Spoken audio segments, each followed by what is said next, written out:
Shooting an Elephant by George Orwell. George Orwell.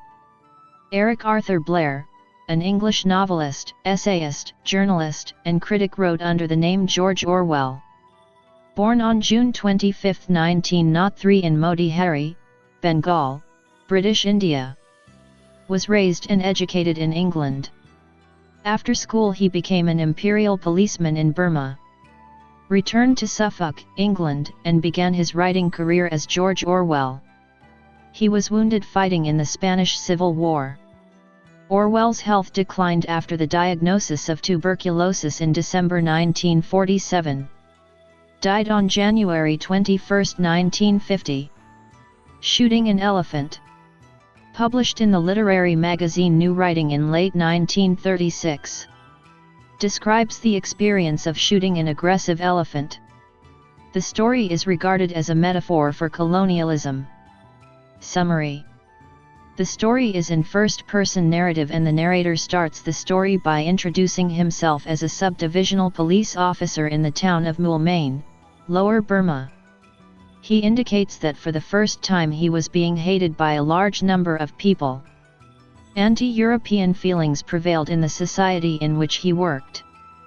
European women walking through bazaars alone risked having beetle juice spat on their dresses.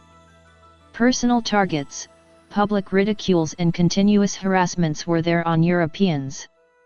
As a police officer, the narrator was target for hostility and was upset by the hostile environment. He decided that imperialism was evil and wanted to quit the job. He had sympathy towards the Burmese people and supported them secretly.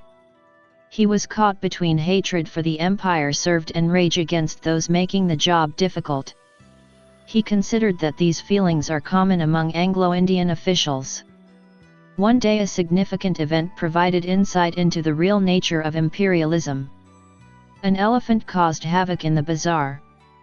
The narrator received a call from a sub-inspector at a police station reporting the elephant's rampage. The elephant was not a wild one but a tamed one in a state of must. It was chained but broke free the previous night. Mahout, elephant handler, went to search the elephant but took the wrong direction and was far away.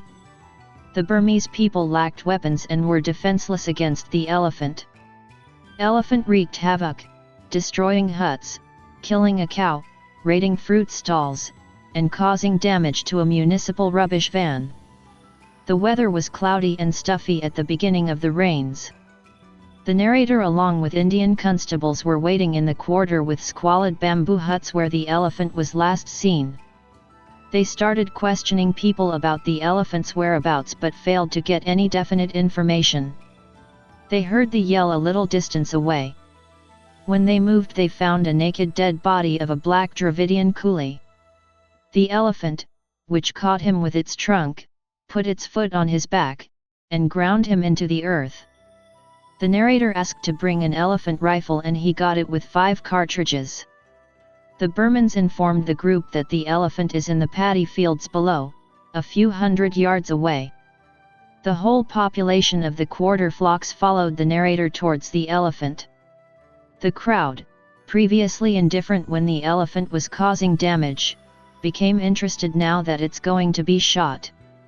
The narrator felt uneasy about the crowd's excitement. The narrator descended the hill with the rifle over his shoulder.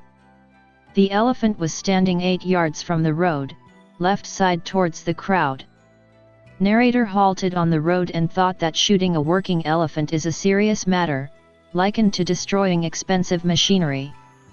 He thought to avoid shooting if possible until the Mahout return.